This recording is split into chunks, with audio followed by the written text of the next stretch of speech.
फुर्सत सहयोग के लिए जरूर निकालनी पड़ेगी आपको, ये आपका परम कर्तव्य है। जो कहता है मेरे पास टाइम नहीं, कब करूं, सो सहयोग नहीं कर सकता। रोज शाम को और रोज सवेरे थोड़ा देर निकालना पड़ता है। सहयोग में अनेक नियम है, अपने आचार व्यवहार, बर्ताव, रहन सहन, आसन आदि क्या क्या करने के वगैरह सबके नियम है। मैं सब नहीं बता सकती। एक साहब ने प्रश्न किया कि माता जी आपने कहे थे कि उसके आसन बताओ, तो मैं सब चक्रों के आसन आज नहीं बता सकती, लेकिन इसके मामले में बहुत लोग जानते हैं कौन से आसन करने चाहिए, कौन से चक्र। साहब आए, मुझे कहना हम तो आए थे आपसे मिलने, लेकिन वहां एक साहब थे बड़े बदतमीज थे। हमने कहा क्या हुआ? कहने लगे कि हम दिन में आए थे आपके पास, मैंने कितने बजे? 3:30 बजे। मैंने कहा उस वक्त तो मैं आराम करती हूँ। तो कहने हमने सोचा माँ का दरबार कभी भी आ जाओ। मैंने कहा ठीक है, आपके लिए तो माँ का दरबार है, लेकिन आपके अक्ल का दरबार कहाँ रह गया?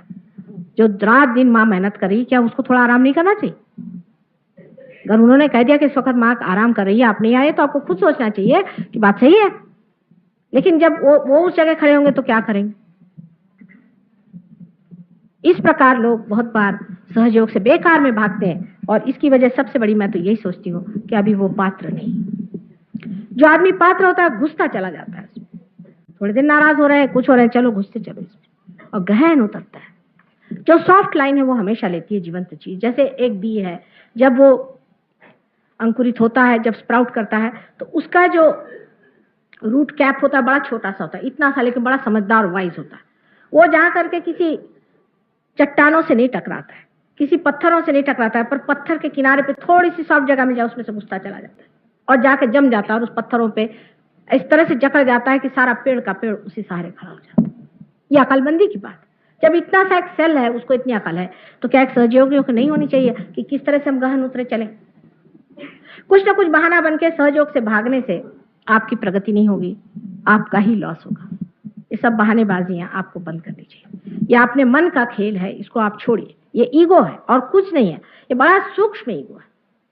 कोई आपके पैर पे नहीं गिरने वाला।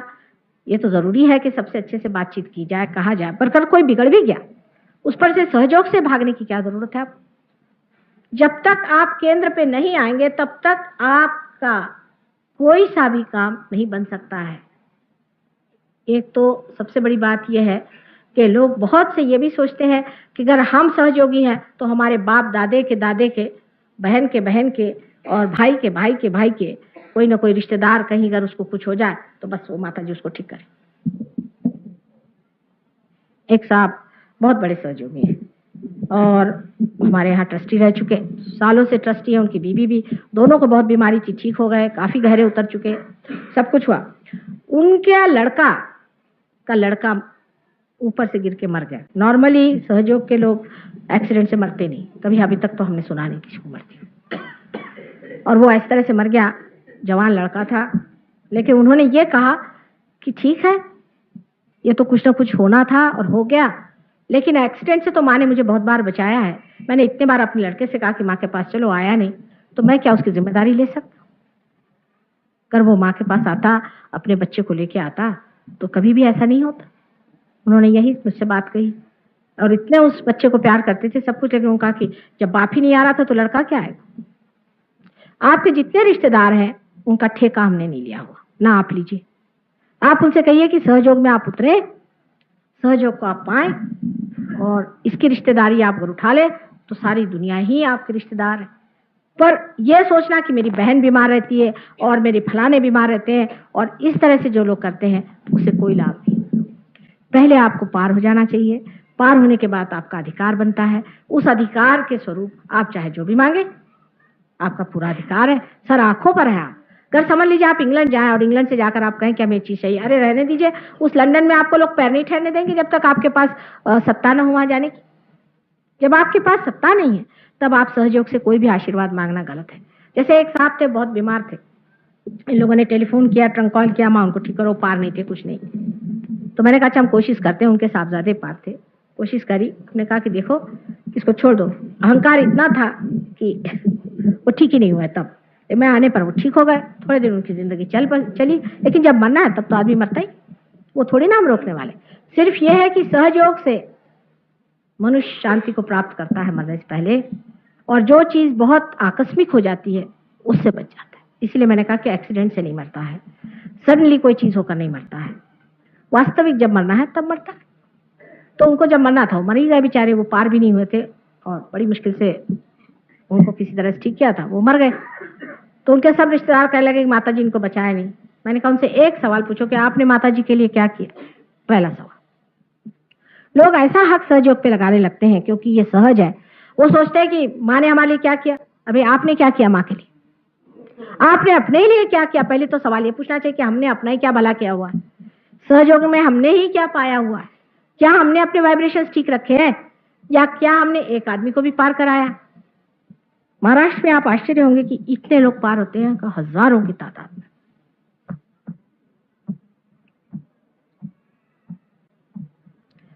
महाराष्ट्र की महत्ता मैं इसलिए नहीं कहना चाहती हूँ कि आप जाके खुद ही देखिए, मैं तो खुद आश्चर्य में हूँ कि इतने हजारों लोग कैसे पार हो जाए, और फिर जमते भी बहुत है। ये भी बात उन लोगों में, और इस तरह की बात वहां नहीं होती है।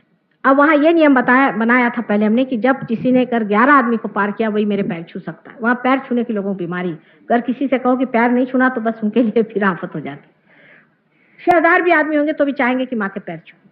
यहाँ किसी कहो कि पैर छुए तो वो बिगड़ जाए, क्यों पैर छुए साहब इनके हम। लेकिन उनको मैंने अगर कहा कि आपको पैर छूना है तो आपसे कम से कम 11 आदमी होने चाहिए, वही लोग छू सकते हैं जिन्होंने 11 आदमी पार किए। तो कुछ लोग खड़े हो गए, पहले माँ हमने तो 11 नहीं 10 ही किए हैं, छू ले पैर। देखिए भोलापन। अब उन्होंने कहा कि भाई अब 21 बनाओ, कम से कम 21 पार किए तो माँ के पैर छू सकते हैं, नहीं तो अधिकार नहीं जमता। और ये काम बन गया। 21 वाले बहुत निकला, इतने निकला है कि मुझे कहना पड़ा भैया आप जाने दो, अब नंबर बढ़ाओ। और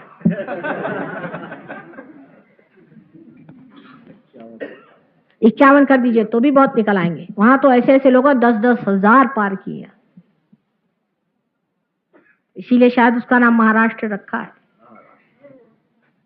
10-10 हजार लोग पार करने वाले वहां लोग हैं, और यहाँ खुद ही नहीं जमते हैं, दूसरों को क्या करेंगे।